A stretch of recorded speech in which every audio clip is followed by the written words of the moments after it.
On va débuter tranquillement. Moi, je me présente. Je suis Andréane Gerbert-Laramé. Je suis conseillère en patrimoine culturel pour le Conseil du patrimoine religieux. Donc, ça me fait plaisir d'être avec vous ce matin. En fait, je pensais que j'étais à 9 heures. Fait que moi, je suis là depuis un petit bout ce matin. Et il y a eu beaucoup de personnes qui sont venues me voir, qui m'ont posé beaucoup de questions.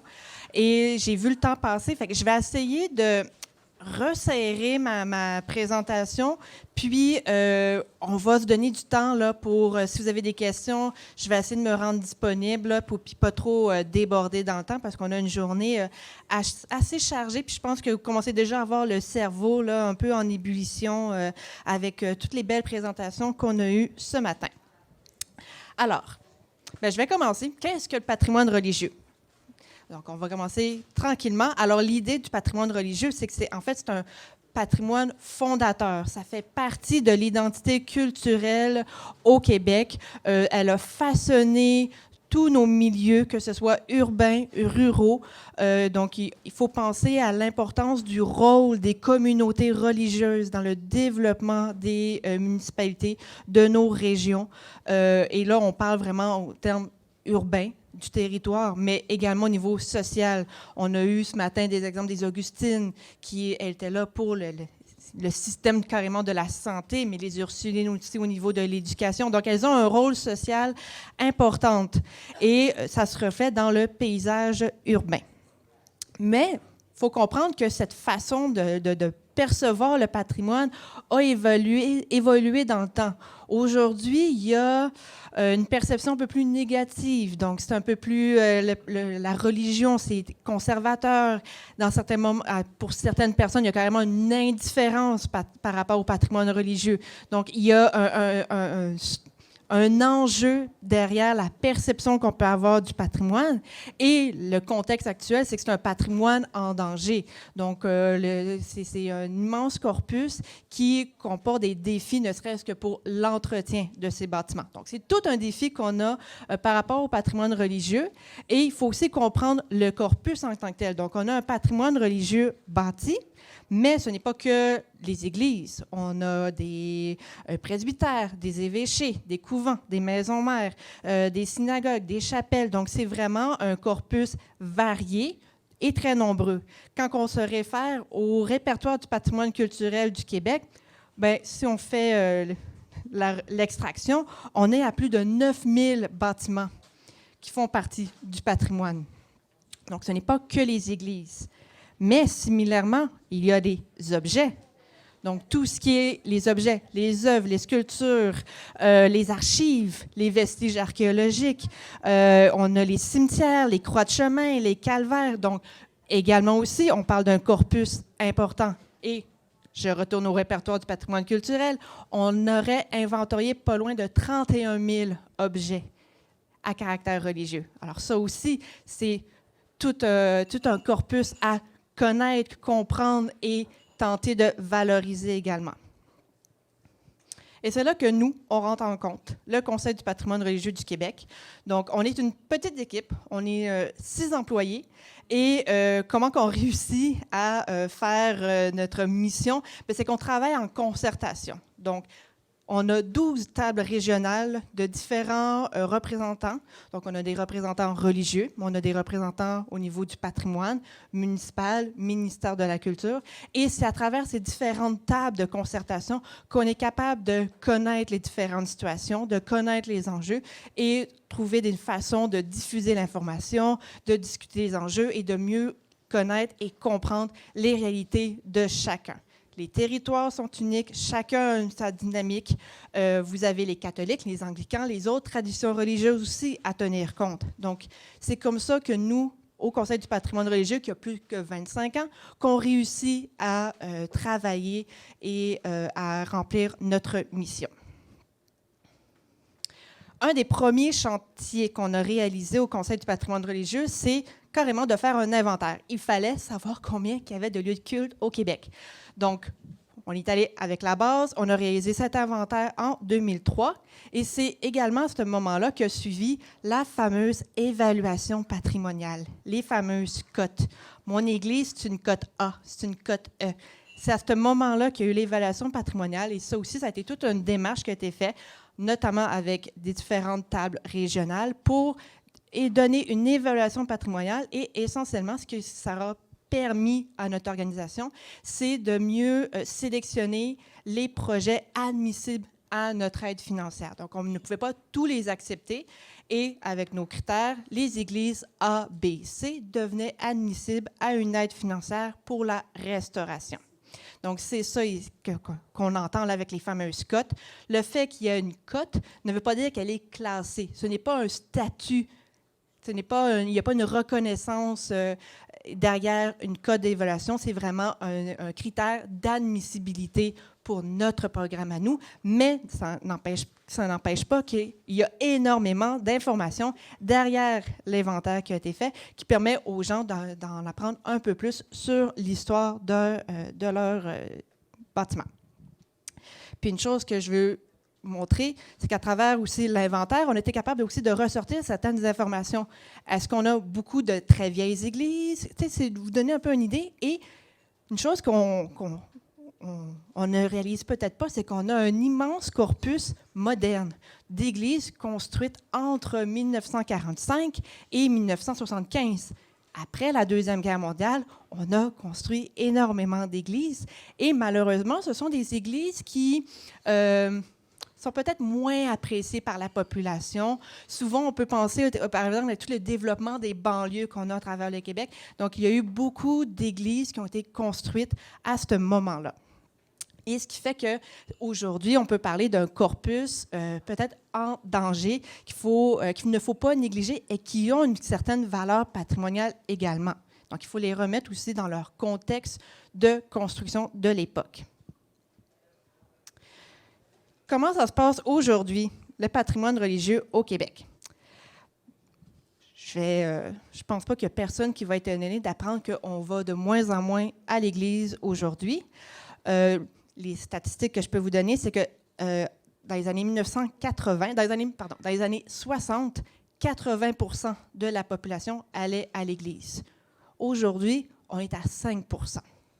Donc, il y a vraiment un déclin important de la pratique religieuse et ça crée une pression énorme pour les paroisses parce que le défi de l'entretien demeure et les finances, elles, continuent de baisser. Donc, on vient à une situation assez problématique et c'est là qu'on voit la fermeture des églises. Et la fermeture des églises, bien, elles font manchette. Les gens sont... Et c'est à ce moment-là qu'on se rend compte que les gens sont attachés à leur patrimoine religieux. C'est là qu'il faut faire la distinction entre le patrimoine et la religion. Et là, des fois, c'est là qu'on peut aussi voir un peu d'amalgame, mais il faut comprendre quand même que les gens sont attachés à leur Église également. Donc, de notre côté, au Conseil du patrimoine religieux, comment on a travaillé, c'est qu'on essaie d'avoir un peu, avoir les faits. Donc, combien d'églises précisément sont fermées, combien d'églises sont vendues. Donc, l'idée, c'est que nous, de notre côté, quotidiennement, on fait une veille d'information. Donc, autant, ça peut être une veille médiatique, mais c'est aussi justement à travers nos tables de concertation qu'on est capable d'avoir les informations précises par rapport à telle église, tel bâtiment, pour avoir un aperçu concret et réel de la situation au Québec. Et c'est là que je veux vous emmener le terme mutation. Parce qu'une église qui ferme, c'est large, donc la mutation. Il faut comprendre aussi que quand une église ferme et au moment où le projet est terminé et qu'il y a une nouvelle vocation, il peut se passer plusieurs années. Alors, l'idée d'utiliser, nous, les églises en mutation, c'est qu'on trouve que ça reflète un peu plus la réalité. Entre un moment où une paroisse annonce qu'elle va fermer l'église, qu'elle va être à vendre, ou que là, là, il y a peut-être un projet en développement, mais qui n'est pas encore propriétaire, entre le moment où un changement de propriété et le nouvel usage, on n'est pas sur une ligne droite. Alors, l'idée, nous, dans ce cas-là, c'est qu'on va utiliser les termes « l'Église, elle est en mutation ». Et dans le même terme de mutation, mais c'est là qu'on va venir définir un peu plus qu'est-ce que nous entendons par mutation, fermée, à vendre, en projet. Et je vous donne les chiffres. On parle, bon an, mal an, qu'il y a à peu près une quarantaine de fermetures d'églises par année. Nous, de notre côté, on a fait le recensement. On serait rendu à peu près un peu plus de 700 églises qui ont été transformées sur les 3700 inventoriés. Ce que ça veut dire, c'est qu'une église sur 4 est en transformation, est en mutation. Et on voit quand même une certaine... Est-ce que ça marche? Une certaine stabilisation. Là. Donc ça, ici, c'est le chiffre de 2021, mais le chiffre de 26 fermetures là, va être appelé à changer parce qu'on continue de peaufiner l'information. Mais, comme je vous dis, on parle à peu près là, d'une quarantaine de fermetures par année. Et toute région est touchée par la fermeture des églises. Il n'y en a pas une qui n'est pas impactée par la fermeture des églises. Alors, qu'est-ce qu'on voit? C'est que, justement, avec la pandémie qui a été très difficile pour les paroisses, on peut présumer que la fermeture des églises va continuer à augmenter, que la population québécoise demeure attachée au patrimoine religieux et que, dans ce cas-ci, c'est qu'il faut qu'on réfléchisse à la façon dont les autorités publiques peuvent agir. Qu'est-ce que je veux dire par là? C'est que bien souvent, les autorités publiques sont en mode réaction et non en mode proaction. Et c'est là qu'il y a une réflexion à avoir, il y a une démarche à entamer pour sensibiliser les différentes autorités à réfléchir à l'avenir de leur patrimoine religieux. Il n'y a pas une municipalité qui a envie de perdre l'Église au cœur du village. Alors, c'est comme ça qu'il faut sensibiliser les élus, les différentes instances gouvernementales à être maintenant en mode proactif plutôt que réactif. Alors, comment qu'on travaille?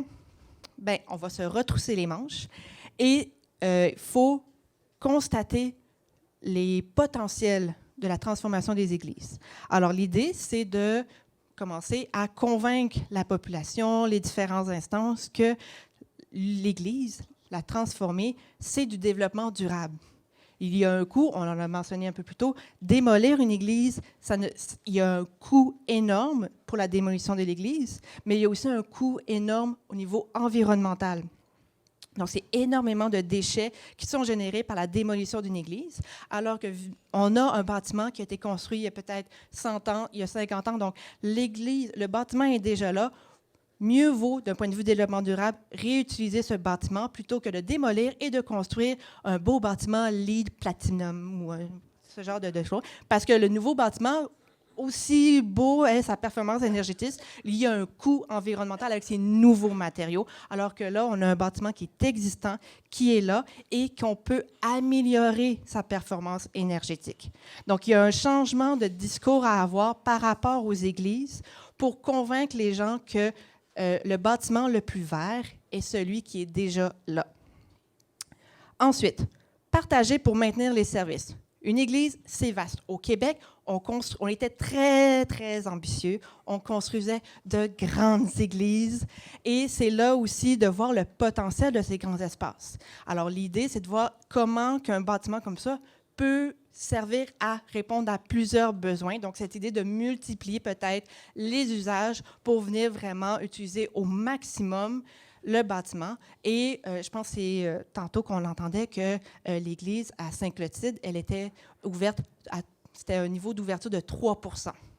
L'idée, c'est de rendre l'église ouverte, de la rendre vivante, de la faire vivre. Et c'est là l'idée peut-être de regrouper les services pour l'utiliser. Réunir la communauté autour d'un projet. L'Église, les gens sont attachés à leur Église, donc d'où l'importance de mobiliser les gens pour avoir une adhésion pour le projet, puis s'assurer que tout le monde est en accord avec le changement d'usage. Et aussi, tirer avantage de la valeur ajoutée de l'Église. Tout le monde va dire que leur Église est la plus belle. Ça, toutes les églises sont belles. Alors, c'est de voir un peu les différentes caractéristiques architecturales et leurs valeurs qu'il y a pour développer un projet où ces éléments-là seront mis en valeur pour donner un caractère particulier au projet. De notre côté, comment qu'on peut travailler là-dessus, c'est qu'on a de l'aide financière. Donc, je vais parler brièvement des différentes aides financières que l'on a. Tout d'abord, la première aide financière, c'est l'aide financière qui est là depuis essentiellement les débuts du CPRQ. Donc, c'est une aide pour la restauration des bâtiments à caractère religieux patrimoniaux. Et c'est là qu'il y a les différents critères d'admissibilité. Tout est disponible là, sur notre site Web, mais essentiellement, c'est un des rares programmes d'aide financière qu'une paroisse, qu'une fabrique peut bénéficier. Beaucoup d'aides financières, le fait que ce soit un organisme religieux, les élimine au niveau de l'admissibilité, alors que dans notre cas, le fait que ce soit un organisme religieux le rend admissible pour ce programme-là. Alors, c'est là qu'on peut voir, donc depuis des années, qu'on donne une subvention. Par exemple, cette année, on avait une enveloppe pour l'échelle du Québec de 15 millions. Alors, sachez que la compétition est féroce. On avait 15 millions cette année, on en avait pour 40 millions de demandes. Alors, on essaie vraiment de répondre actuellement aux besoins les plus urgents. Un autre programme qui est le volet 2 du programme pour la restauration, où là, on est vraiment là avec les biens mobiliers, les œuvres d'art ou les orgues. Donc, peut-être que chez vous, dans votre milieu, vous avez peut-être des objets que vous jugez qui ont une grande valeur et ça serait peut-être pertinent de les restaurer. Sachez qu'on a une aide financière pour ces objets et les orgues. Ça, c'est notre nouveau...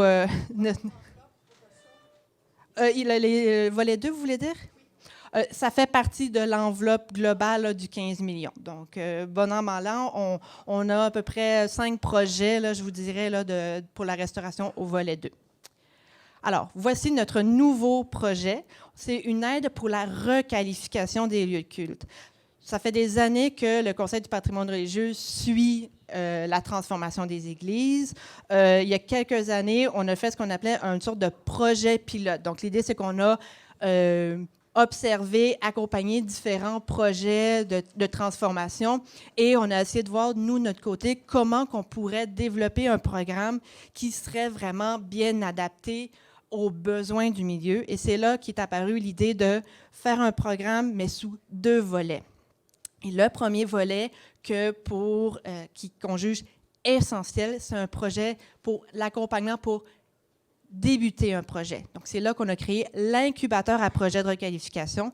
Et c'est vraiment l'idée là, d'offrir un soutien, notamment financier pour les études, mais également un accompagnement pour développer des projets. Donc, des fois, on a à peu près une quinzaine de projets par année. C'est un projet qui a été lancé en mars 2020.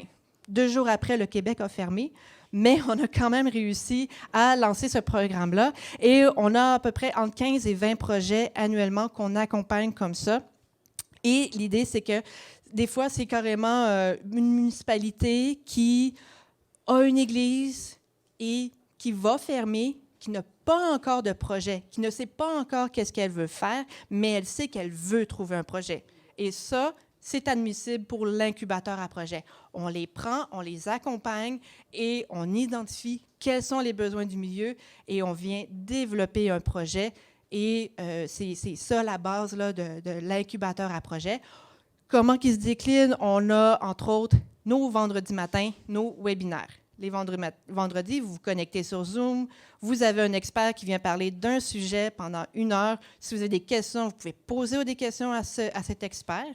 Sinon, il y a d'autres vendredis où c'est vraiment un moment dédié au projet de l'incubateur. Donc, entre eux, présentent leur projet, présentent où est-ce qu'ils en sont, où sont leurs difficultés, et entre eux, ils peuvent échanger. Et on l'a vu pendant la pandémie, on avait des projets qui voulaient faire une consultation publique. Puis, mais comment que je vais faire ma consultation publique, là? On est tous chez nous, puis là, tout le monde a partagé, mais prends tel site web, tu pourras faire ci, on a telle activité que nous, on a fait, on a envoyé des cartes postales, donc tu peux faire ça aussi. Donc, entre eux, ils se sont aidés, parce que chaque projet est unique, mais il y a des moments où, entre eux, là, il y a des clés qui peuvent se répéter ailleurs. Alors, on est très content quand même du projet d'incubateur à projet. On fonctionne par appel de projet. C'est 1 fois par année, on fait l'appel de projet et les gens, puis la clientèle, elle est très vaste. On peut avoir des municipalités, on peut avoir des OBNL, on peut avoir des privés qui peuvent déposer pour faire partie de l'incubateur à projet. Les seules personnes qui ne peuvent pas déposer sont les fabriques. Pourquoi qu'on a décidé qu'une fabrique ne pouvait pas déposer? C'est qu'on est conscient qu'une fabrique, elle est épuisée. Ce sont des marguiers, ce sont des bénévoles, et eux, leur mission, c'est la pastorale. De leur demander de porter un projet de transformation. On ne veut pas que ce soit à eux de le faire. Par contre, il faut qu'ils soient impliqués dans le projet. Pour nous, c'est important que la fabrique soit partie prenante du projet, mais on ne veut pas que ce soit eux les porteurs de projet. C'est au printemps. On n'a pas de date précise, là, ça a changé d'une année à l'autre, mais attendez-vous au printemps 2023 qu'on va faire un appel de projet pour l'incubateur à projet.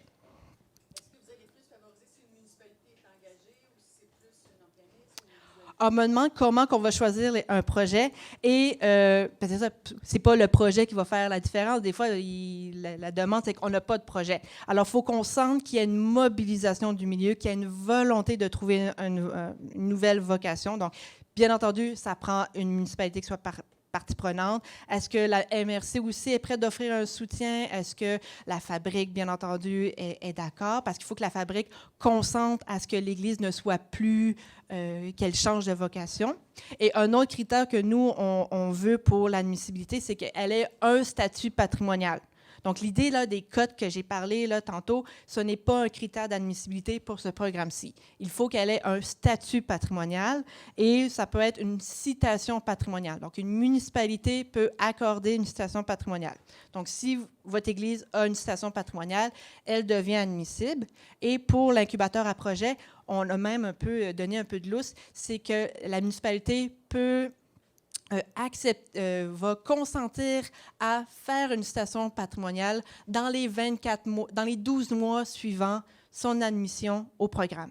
Donc, qu'est-ce qu'une citation patrimoniale? Une citation patrimoniale, c'est un statut de reconnaissance, un statut de protection. C'est une protection qu'une municipalité peut accorder au bâtiment. Alors, nous, c'est un critère d'admissibilité qui est un statut patrimonial. La citation, c'est, je dirais, celle qui est peut-être la plus facile à obtenir, parce que sinon, ça faudrait que l'Église soit classée par le ministère de la Culture. Vous ne voulez pas vous embarquer dans un classement d'une Église, allez-y là, avec une citation par la municipalité. Donc, il y a une distinction à faire entre une citation et un classement et une cote d'évaluation. Mais maintenant, vous êtes des experts là-dessus grâce à ma présentation. Je vais poursuivre parce qu'on a d'autres éléments. On a finalement aussi le volet 2 du programme de requalification. Alors là, au volet 2, ça sous-entend que le projet est très avancé et que là, on est prêt à aller à l'étape des plans et devis pratiquement. Dans ce cas-là, il faut par exemple, que la citation patrimoniale soit réalisée. Il faut que si la vente n'a pas encore été finalisée, qu'elle soit pratiquement sur le bord d'être finalisé. Donc, alors, on parle ici d'un projet là, qui est très avancé pour pouvoir bénéficier d'une aide financière qui va jusqu'à 50% du coût de transformation. Alors, ça sous-entend que le porteur de projet aura trouvé d'autres sources de financement.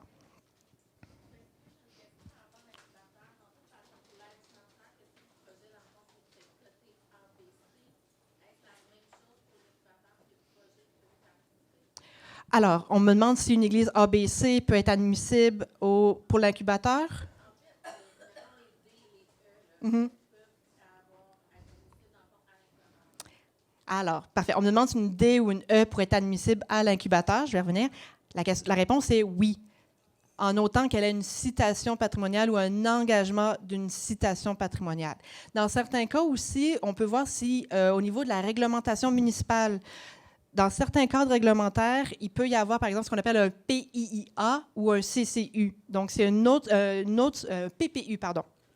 Donc, c'est d'autres sources de protection que la municipalité peut avoir. Donc, renseignez-vous avec votre Église quel genre de protection elle a. Donc, si vous voyez qu'elle a une protection, bien là, elle serait admissible. Et c'est là que ça fait en sorte qu'une Église E, une D, peut embarquer dans notre programme d'aide financière pour la requalification, parce que nous, on est conscient que chaque Église a une valeur au niveau local. Et c'est là que nous, on veut s'impliquer pour les différentes églises du milieu.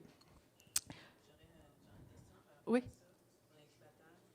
Nous, notre projet a été accepté dans le cadre du volet 1. Mm-hmm. Puis en fait, il y a peut-être deux choses qu'on observe. La première, c'est que l'incubateur donc rembourse 75% des dépenses. Nous, on a eu les fonds pour faire le carnet de santé. T'sais. Mais nous, on est un OBNL citoyen. Fait que, puis je comprends que le programme fonctionne, qu'on présente les factures, les études, puis on se fait rembourser. Moi, nous, ça s'élève à 65 000 $. On n'a pas 65 000 $ à débourser. Mm-hmm. Même les métiers, on arrive, nous, on est un nouvel OBNL, la caisse ne veut pas nous financer. T'sais.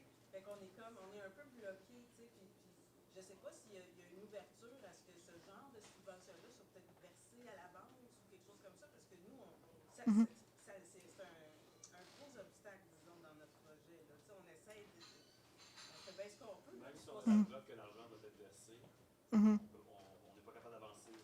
Oui. On cherche des fonds. C'est pour ça qu'hier, Ouais. quand on a fait notre pitch, on a dit aux gens, on a besoin d'argent, on n'a pas de programme, on ne sait pas comment ça marche. Là, puis c'est ça. Fait que je lance ça parce que ça peut être quelque chose que les autres doivent savoir. Oui, c'est ça, parce que quand ils arrivent, il faut qu'ils sachent qu'ils avancent eux-mêmes les fonds au compte. Tout à fait. Donc, je ne sais pas pour ceux qui ont peut-être pas entendu, c'est que la façon dont notre subvention fonctionne, c'est qu'on rembourse sur preuve de paiement. Et on le voit là, puis c'est comme ça fonctionne pour les autres programmes aussi. Donc, des fois, c'est des factures de 200 000 $. Donc, il y a un défi pour chaque porteur de projet d'avoir la capacité financière pour payer. Donc, des fois, ça peut être modulé. Des fois, il peut y avoir des ententes avec l'entrepreneur, avec les différentes firmes pour essayer de peut-être morceler les factures. Des fois, dans certains cas, on voit que c'est carrément des campagnes de financement qui sont faites dès le départ pour donner un coussin financier pour permettre d'avancer. On le voit quand viendra le temps de faire les plans et devis, bien, il y a une campagne de financement qui se fait et ça permet là, de donner un peu de souffle là, pour les différents organismes porteurs de projets. Donc, je vois le temps qui file. Je vais essayer de faire la présentation, puis s'il nous reste quelques minutes, je vais essayer de répondre aux questions. Je vais rester là aussi, donc sur l'heure du midi aussi, de pouvoir venir me voir également.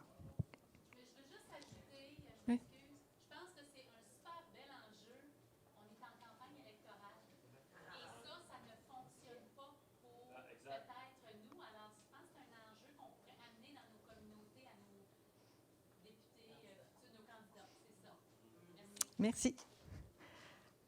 Alors, donc, volet 2, les projets très avancés. On a des gens ici là, qui bénéficient du volet 2 en ce moment. Donc, on a le BEAM, on a Lance au Griffon ici aussi. Puis, on a plusieurs personnes là, aussi qui ont bénéficié ou qui bénéficient aussi de l'aide financière au niveau du volet 1.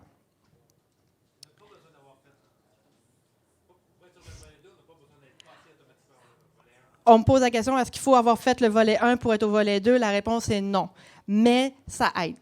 C'est aidant d'avoir été au volet 1 avant d'arriver au volet 2 parce qu'on demande des études, on demande quand même de la documentation pour démontrer la faisabilité du projet, autant au niveau financier, mais aussi au niveau patrimonial. On demeure un organisme qui s'intéresse au patrimoine religieux. Donc, on veut s'assurer que la transformation va être de qualité pour mettre en valeur le caractère patrimonial du bâtiment. Alors, l'objet de ma présentation, c'est de discuter des éléments clés pour un projet réussi. Alors là, ce matin, on a vu des exemples, au moins 5 exemples concrets. On a parlé aussi de la mobilisation. Alors moi, je vais essayer de faire un survol un peu plus général parce que je suis consciente que chaque projet est unique, mais à travers les différentes études de cas que nous, on a vues, on a identifié certains éléments qui sont importants à prendre en compte si on veut s'assurer qu'un projet soit vraiment de qualité. Alors, bien, pour commencer, il faut voir avec les diocèses. Il y a 17 diocèses catholiques. Vous avez des diocèses anglicans également. Chaque diocèse ont leur personnalité, ont leur façon de faire, mais sachez que certains ont ce qu'on appelle un plan directeur immobilier. c'est une façon de savoir quel est l'avenir de cette Église. Donc, ça vaut la peine de discuter avec les gens du diocèse pour savoir est-ce que vous pourriez nous partager votre plan directeur immobilier. Donc ça, ce n'est pas tous qui le font, mais si c'est possible, vous pouvez demander le plan directeur immobilier. Sinon, le carnet de santé. Beaucoup de fabriques ont réalisé un carnet de santé. Donc, vous pouvez demander, est-ce que vous pourriez me partager votre carnet de santé? Est-ce qu'il est à jour? Un carnet de santé ou un audit technique qui a plus de 5 ans, généralement, il commence déjà à être désuet. On voit maintenant certaines MRC qui donnent des subventions pour réaliser des carnets de santé. Ce n'est pas toutes les MRC, mais certaines le font. Donc ça vaut aussi la peine de cogner à la porte au MRC pour savoir s'il y aurait une possibilité de financer un nouveau carnet de santé. Ensuite, développer un lien avec la municipalité. La municipalité auquel vous allez développer votre projet donc c'est bien important qu'il devienne un allié. Et c'est là de développer une relation, dès le départ, est important. Et d'abord, c'est de s'entendre sur un objectif commun, de vouloir conserver l'Église, de vouloir garder l'Église. Donc, si tout le monde est d'accord à un objectif commun de garder l'Église et d'avoir un bâtiment qui sert à la communauté, mais là, vous pouvez déjà commencer à cheminer ensemble. Par la suite, vous pouvez voir quel moyen la municipalité peut devenir facilitatrice. On ne demande pas à la municipalité qu'elle devienne propriétaire, mais elle peut certainement aider le porteur de projet et elle peut intervenir de différentes façons. Entre autres, dans certains cas, de réaliser une citation patrimoniale, ce qui va la rendre admissible à différentes aides financières. Il y a on peut parler de zonage, d'exemption de taxes par après. Alors, c'est de voir avec eux quel genre de soutien qu'elle peut vous donner.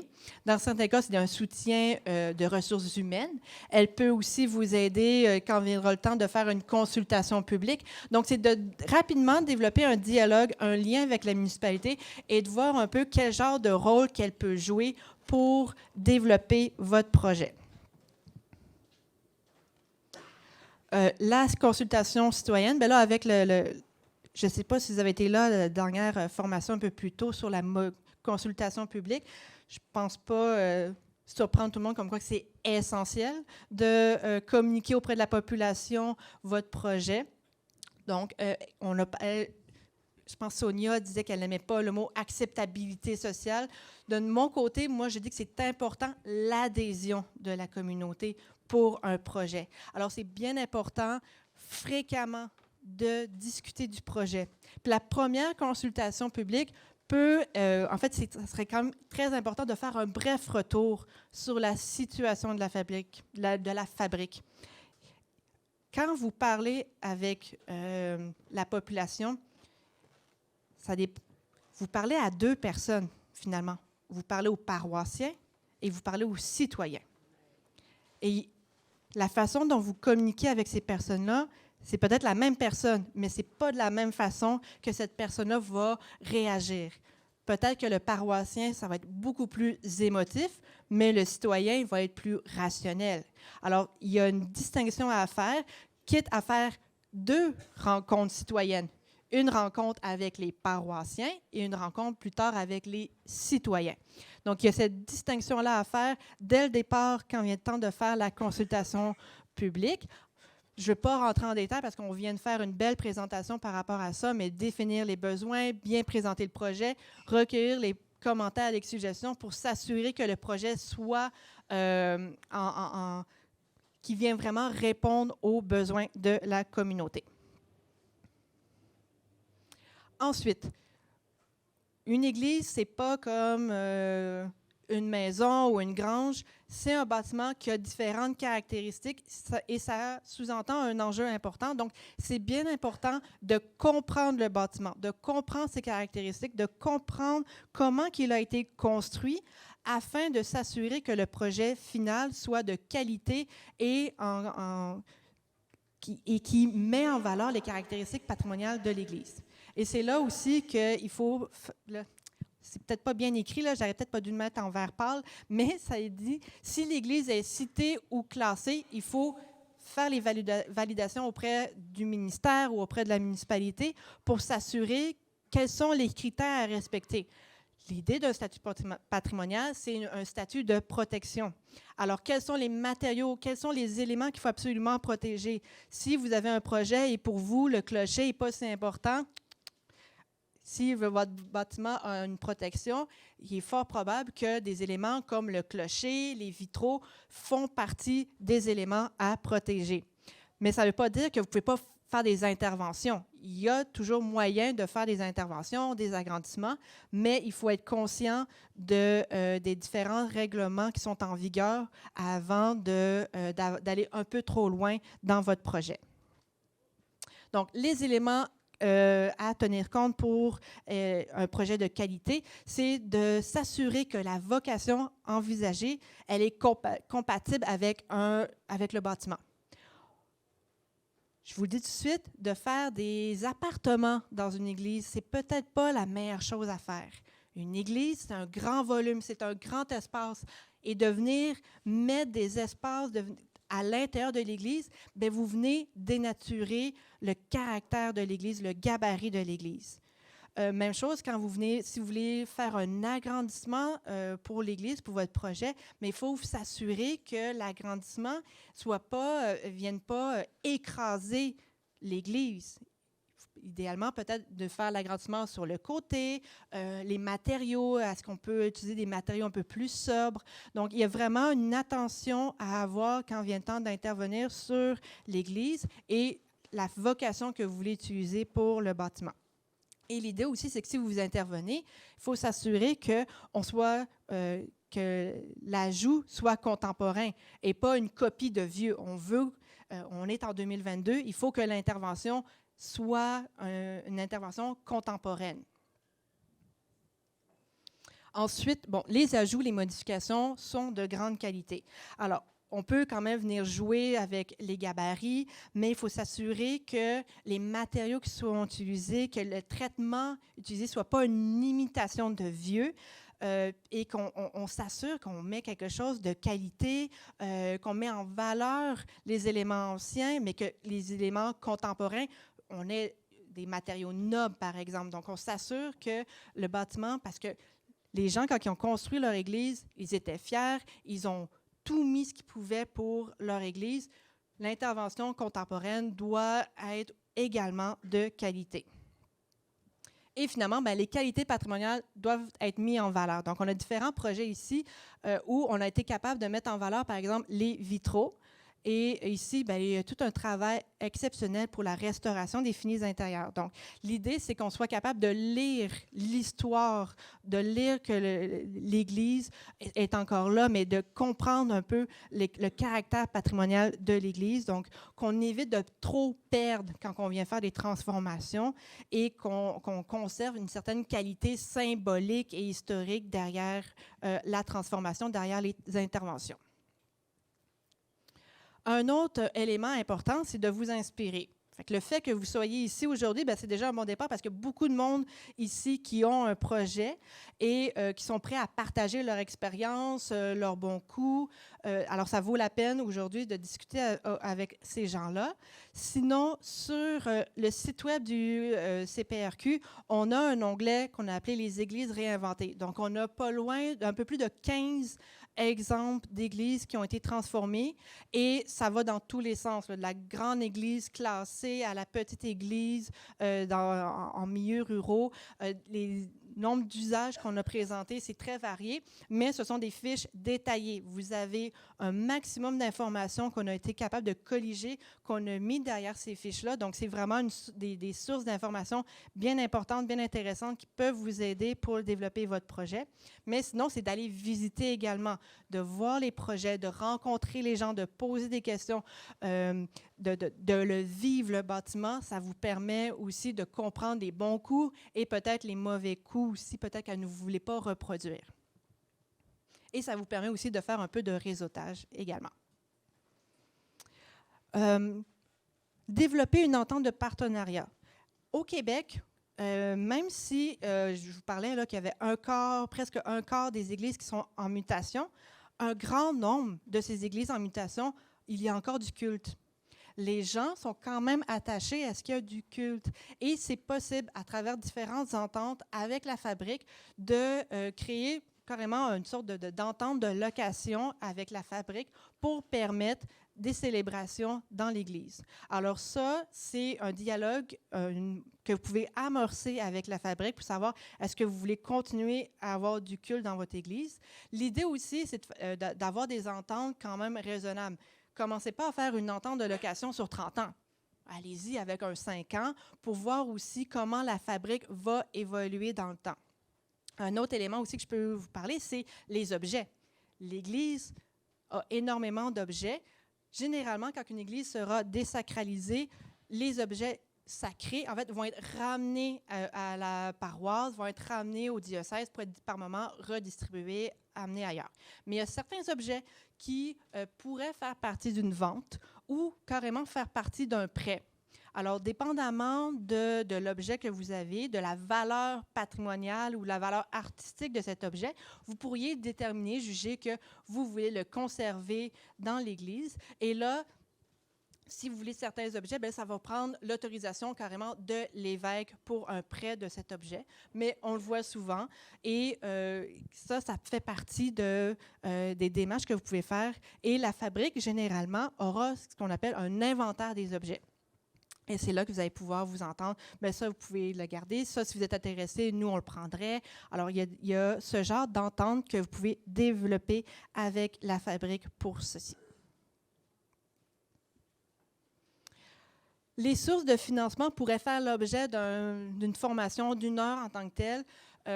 Donc, de notre côté, bien entendu, on a des sources de financement, mais dépendamment du projet, vous pouvez trouver différentes sources de financement. Si vous avez un projet communautaire, culturel...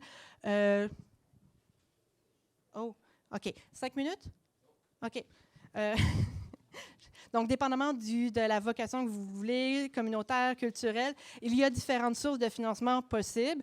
Et l'idée, c'est de connaître les dates de tombée, de faire des appels, appeler à la MRC, un agent de développement, appeler différentes personnes pour vous aider à connaître les sources de financement, pour vous aider aussi à rédiger les demandes de financement. Des fois, il y a des gens qui sont des experts en rédaction de demandes d'aide financière. Donc, ces gens-là pourraient vous aider pour les sources de financement. Ça va vous prendre de la patience. Votre projet va probablement forcément changer, être appelé il va y avoir des imprévus. Peut-être que les fondations, finalement, ne sont pas en aussi bon état que vous pensiez. Donc, il va falloir avoir une certaine résilience, avoir une certaine capacité d'adaptation.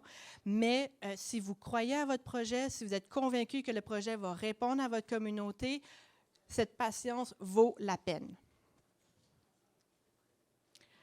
Je vais passer très rapidement à des exemples dans la région là, réussis. Donc, ici, on a la chapelle du rang 1 à Lac-Mégantic. Donc, c'est un projet où on a développé une vocation culturelle à l'ancienne chapelle anglicane de Saint-Barnabas. Une chapelle magnifique qui a été transformée, qui accueille des différents spectacles durant la période estivale. Un beau projet qui a reçu des prix même également et qui démontre un peu la volonté là, de se mobiliser, d'offrir une offre culturelle à Lac-Mégantic. Sinon, on est à Murdochville, vraiment là, creux en Gaspésie. Alors, c'est le Chic Shack. C'est devenu la station, le lieu de rencontre pour les gens qui font du ski hors piste, qui font différentes activités hivernales à Murdochville. Et ils viennent récemment d'acquérir, transformer l'église. C'est maintenant un restaurant et un lieu le camp de base pour le Chic Shack. Sinon, la fromagerie du presbytère à Sainte-Élisabeth de Warwick, un autre bel exemple où ça a commencé avec le presbytère, parce que ça s'appelle la fromagerie du presbytère, mais par la suite, ils ont acheté l'église. Il y a du culte. Donc, la sacristie sert encore pour les paroissiens. Et ça, c'est une entente avec la famille Morin, qui a développé une entente avec la fabrique pour permettre le culte. Et maintenant, la nef sert d'affinage pour le fromage Louis d'Or.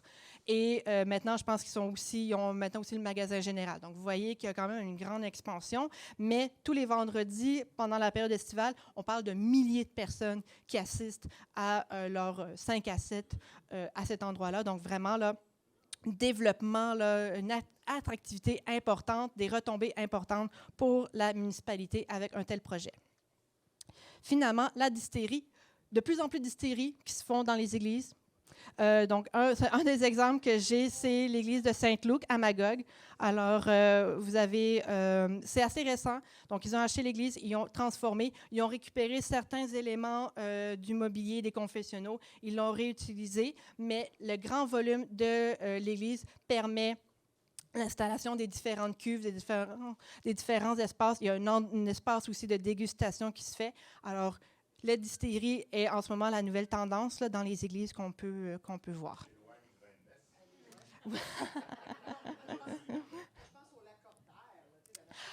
Alors, les retombées d'une requalification, donc 4 signes que vous avez un bon projet, que la vocation est compatible avec le bâtiment, que les modifications, les aménagements sont de grande qualité, que les qualités patrimoniales de l'Église sont mises en valeur et que vous avez un projet qui rallie une large proportion de la communauté. Donc, je veux vous remercier pour la présentation, de m'avoir accordé cet espace-là, de m'avoir accueilli. Quelque chose que je peux, juste en guise de conclusion, donc, on sort d'une pandémie, ça a changé la façon dont on vit, il y a le télétravail, donc il y a une façon dont on vit notre centre-ville. Si on veut, chaque église est sensiblement au cœur du centre-ville.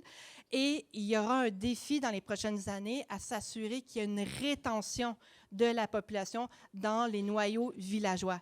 Et une façon de s'assurer la rétention des gens, des résidents, c'est d'offrir, entre autres, une offre culturelle, mais aussi d'avoir des espaces publics de qualité. Donc, les églises ont toujours appartenu à la population. Ce sont nos grands-parents qui ont construit ces églises. Alors, c'est bien important que cette église retrouve une vocation à une grande partie de la population et avec des projets de qualité, bien, on s'assure qu'on vient créer des opportunités de développement, que ce soit économique, puis c'est aussi du développement durable. Alors, c'est un enjeu très important. Merci. Je ne sais pas si vous avez des questions. Est-ce qu'il est trop tard pour... Est-ce que je peux faire une ou 2 questions? 2 questions? OK. Il y avait elle et Alexandre. Oui. Oui.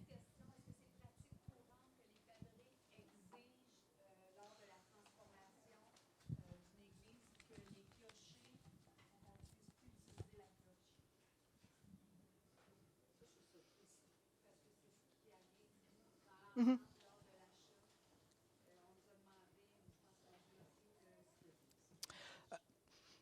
Je ne l'ai pas vu souvent, ce critère-là, je dois vous avouer, mais je ne sais pas pourquoi. Non, je ne l'ai pas vu souvent. Oui, une cloche peut faire partie du patrimoine. Il y a différents projets de valorisation de ce patrimoine campanile, si on veut. Là. Il y a différents projets comme ça de valorisation qui se font. L'histoire des cloches, il y a tout... ça fait partie d'un patrimoine. Donc, il y a différents projets assez intéressants qui ont été développés pour mettre en valeur les cloches de nos églises. Donc, il faudrait voir un peu pourquoi il y a cette exigence-là avec la fabrique. Puis, c'est bon. Dernière question. Oui? Je me demandais sur le site du CPRQ, comme tu l'as mentionné, c'est vraiment intéressant les fiches qui montrent les interventions qui ont été faites, transformations. Je me demandais éventuellement s'il va y avoir des fiches qui vont montrer l'avancement, l'état des projets qui a eu lieu. Parce que souvent, des rencontres de requalification d'église, on cite des exemples, on dit, la Durantais, par exemple, ou tel autre exemple, mais les gens disent, ouais, mais ça marche plus, c'est viable. Souvent, mais les états financiers sont difficiles à aller chercher. On ne sait pas trop comment le projet avance. Est-ce que le CPRQ, à un moment donné, pourrait donner des ressources semblables? On me demande si on n'aurait pas des fiches qui font un peu un retour après quelques années de ces exemples-là qu'on a montrés. On essaie quand même de donner un peu de temps au projet avant qu'on les mette sur notre site Web. Donc, on veut s'assurer que le projet a fonctionné. Puis l'exemple de la Durantais, je crois qu'au départ, la municipalité, c'était des bénévoles qui s'occupaient de la gestion de l'espace, mais après quelques années, ils ont changé de leur fusil d'épaule et c'est maintenant la municipalité qui s'occupe de la gestion de l'église, donc la location des salles. Alors, bien entendu, chaque projet peut évoluer dans le temps. Le mode de gestion, qui devient propriétaire, ça peut être appelé à changer, en effet.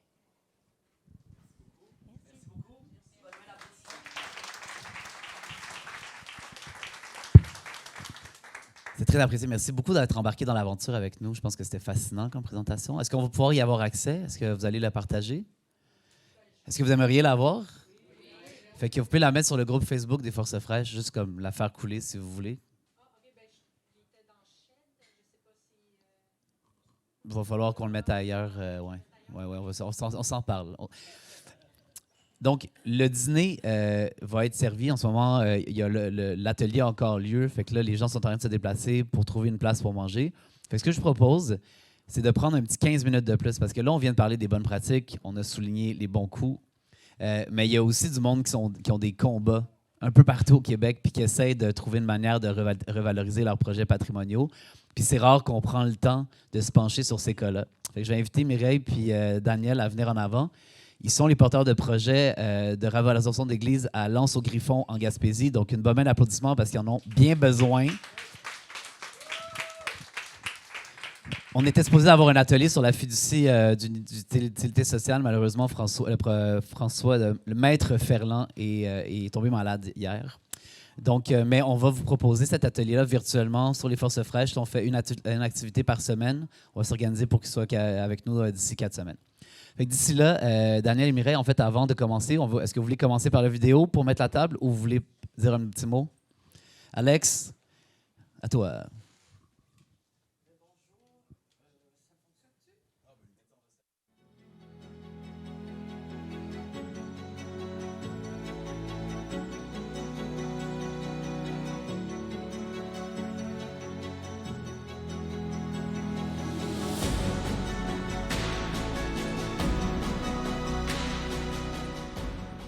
On est venu frapper à notre porte, à notre maison, pour nous a dit « Est-ce que vous seriez intéressé à venir participer à un comité de citoyens sur l'avenir de l'église de L'Anse-au-Griffon? » Et c'est ainsi que la grande aventure a débuté. Ça remonte à plusieurs années. On peut dire même, je dirais, 2012, 2014. Alors, c'est vraiment un groupe de citoyens de L'Anse-au-Griffon. À ce moment-là, je pourrais dire le club de l'âge d'or, principalement, qui était à la recherche même d'un terrain pour construire un local pour un centre communautaire. Parce que leur local est situé au 2e étage de l'école, à l'aile opposée, ce qui crée vraiment une difficulté pour leur clientèle, qui est une clientèle vieillissante. Et puis, ils ont à aller au 2e étage. Ils perdaient beaucoup de leurs clients. Cercle des fermières, qui ont leur local à l'école. Alors, un local qui est très exigu, qui ne leur permet pas de déployer leur métier. Il y avait aussi tout de même la fabrique de L'Anse-au-Griffon, qui voyait de plus en plus une diminution de fréquence aux offices religieux. Alors, tous ces gens-là se sont consultés, puis ils ont dit, bien, pourquoi est-ce qu'on ne donnerait pas une 2e vie à l'église de L'Anse-au-Griffon? Finalement, c'est vraiment la fabrique de L'Anse-au-Griffon et le club de l'âge d'or et le cercle des fermières qui sont à l'origine de la création du centre communautaire Griffon, l'organisme dont je suis la présidente.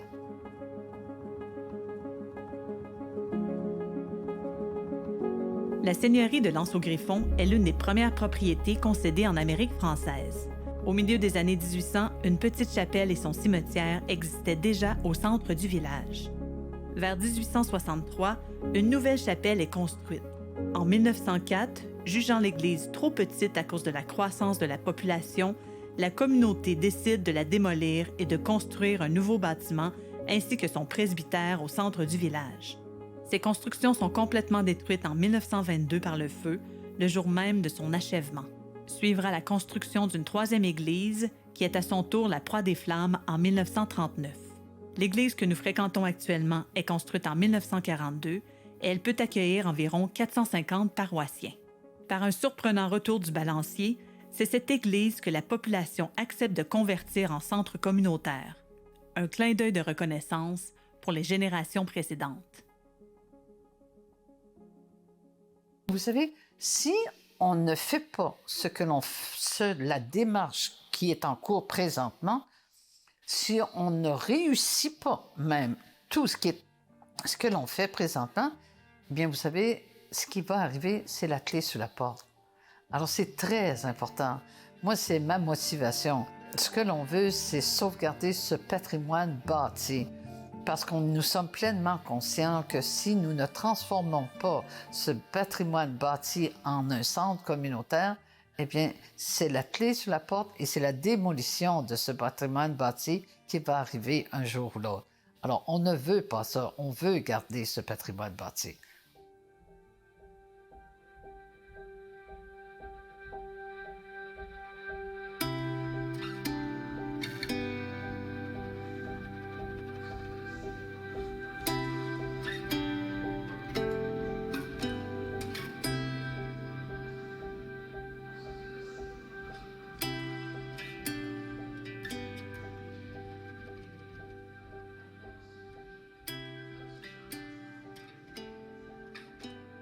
Il y a eu des assemblées de paroissiens, ici même à l'Église. Les gens tenaient à ce que, justement, le diocèse, un représentant du diocèse soit présent.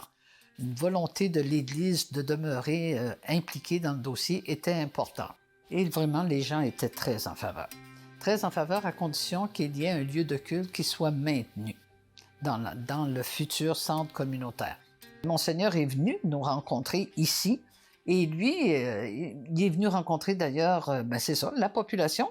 Comme il disait, c'est qu'avant longtemps, il y aura fusion des villages, de certains villages, des fabriques, plutôt que ce que je devrais dire, des villages environnants. Entre autres, il nous a expliqué que Cap-des-Rosiers, Anse-au-Griffon, Saint-Maurice et Rivière-au-Nord sont appelés à être fusionnés. Et là, quand je dis ça, sont appelés à être fusionnés, on parle des fabriques, pour devenir une seule et unique paroisse. Donc, automatiquement, le fait que l'Anse-au-Griffon a un projet comme le nôtre, bien, ça leur allège la problématique qu'ils auront à vivre. Ils souhaiteraient même que les autres villages aient des projets similaires.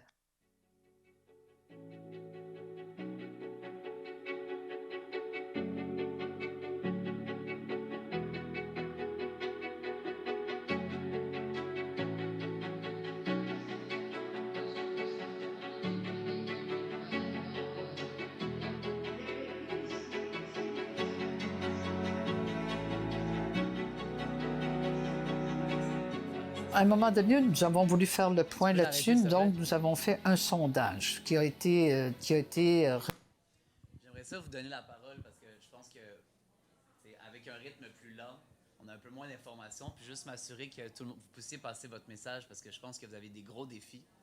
Puis c'est très important que vous puissiez profiter de l'intelligence collective aujourd'hui. Fait que je vous invite à nous dire où vous en êtes aujourd'hui. Est-ce que ça se passe bien?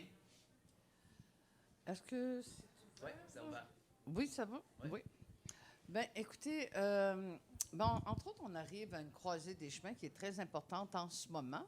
Puis, je dirais que c'est une étape très positive parce que début octobre, bien, finalement, on fait l'acquisition du presbytère. On devient propriétaire d'une étape, voilà, c'est une étape très cruciale, là. On devient officiellement, on passe de l'étape de virtuel à physique. L'organisme, le centre communautaire, devient officiellement, va devenir existant. Voilà.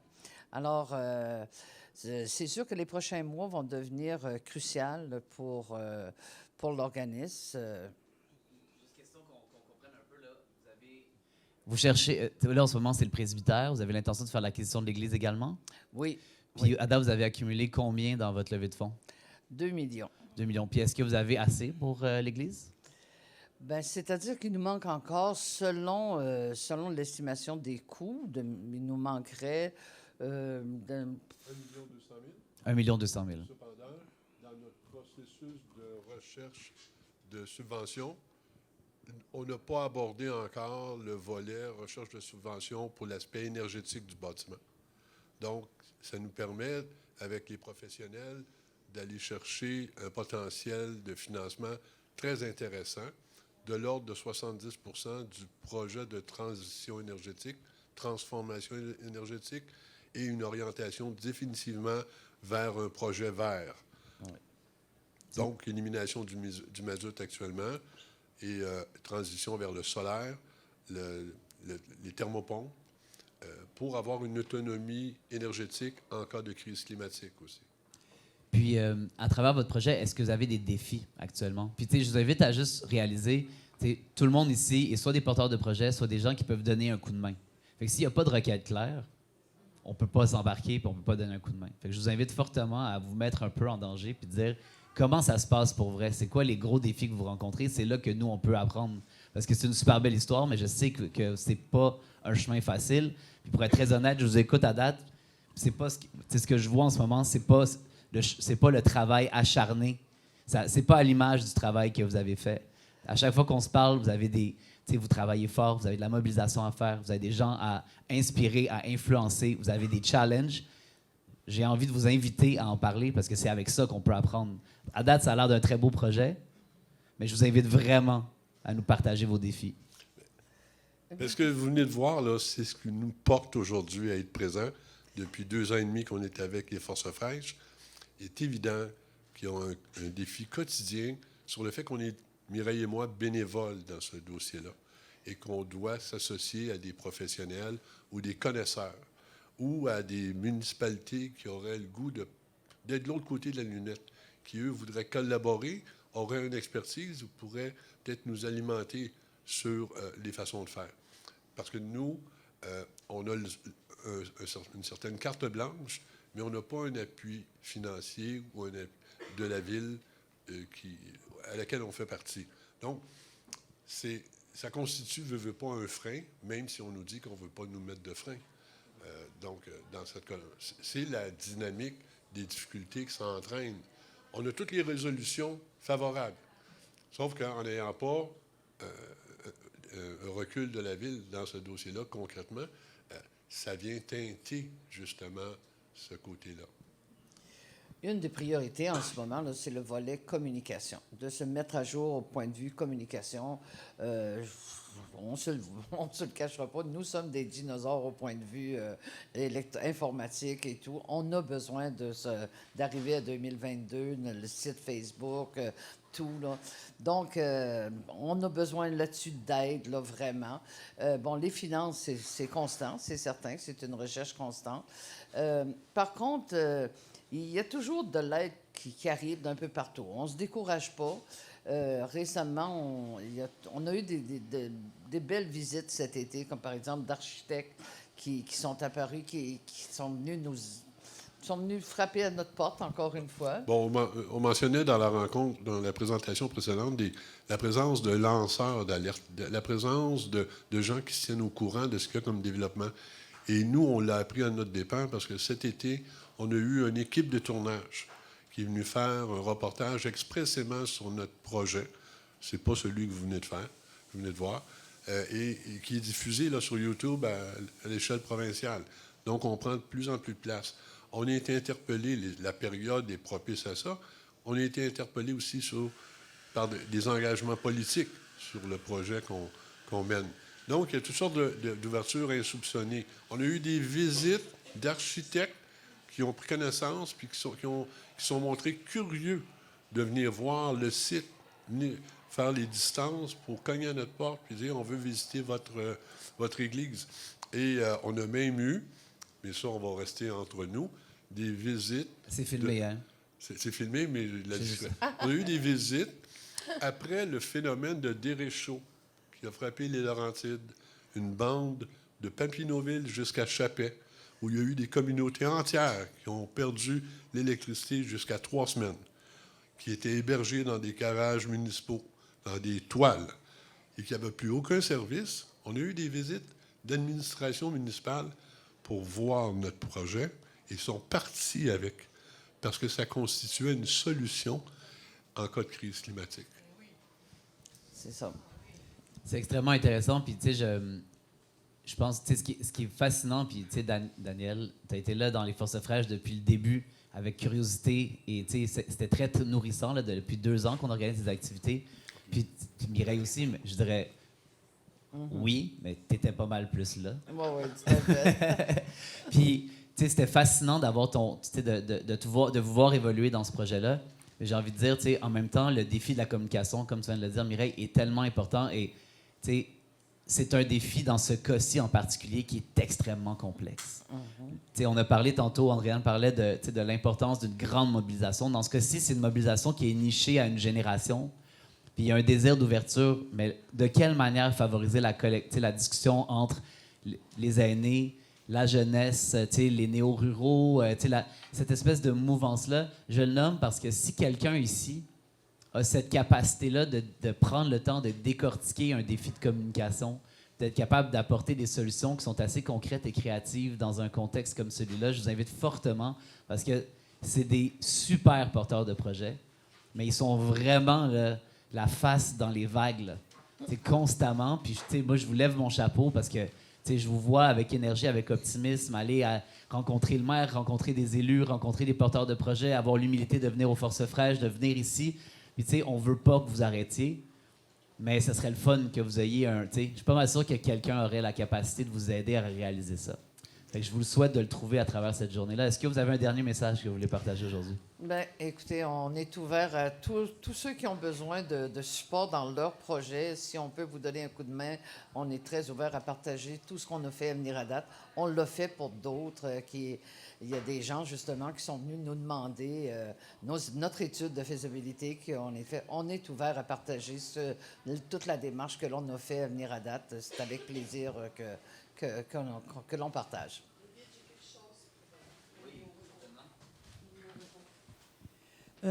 Moi, je suis à Watton. Vous avez peut-être passé la grosse église là, qui est là. Elle est immense. Juste dire que, j'ai envoyé à David, Brome-Missisquoi, on fait une étude, OK, c'est un petit texte, c'est à peu près 3-4 pages.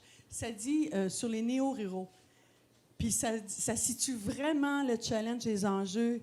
Qu'est-ce qui se passe dans les villages quand des gens d'ailleurs arrivent. Puis ça conclut en disant que tu peux pas faire quelque chose s'il n'y avait pas eu les néo-ruraux, je pense qu'il y a beaucoup de villages qui seraient plus vivants. Puis d'un autre côté, ben les néo-ruraux, souvent, ils arrivaient avec cette espèce de... Ici, on est en milieu agriculture, fait que c'était comme pas évident. Bien là, ça pue, ça sent pas bon. Vous comprenez les gens? Mais là, il y a une grande évolution. Fait que ce petit fascicule-là qui est pas long, je vais l'envoyer à David, puis tu pourras faire circuler. Moi, je veux juste témoigner en conclusion. Nous, la Société d'histoire, on a été créée en 97. On fête notre 25e anniversaire. Et notre premier gros projet, c'était l'Église. On l'a mis l'Église au cœur du développement local en 98. Elle est toujours en fonction religieuse et c'est devenu une grande salle culturelle parce que c'est une salle de concert incroyable. Mais on s'est buté, nous, les religieux, ceux qui sont là, la fabrique nous voyait comme une menace au lieu de nous voir comme un allié. Donc, il n'était pas en mode prévention. S'il l'avait été, là, aujourd'hui, là, ça serait extraordinaire ce qui serait là-bas.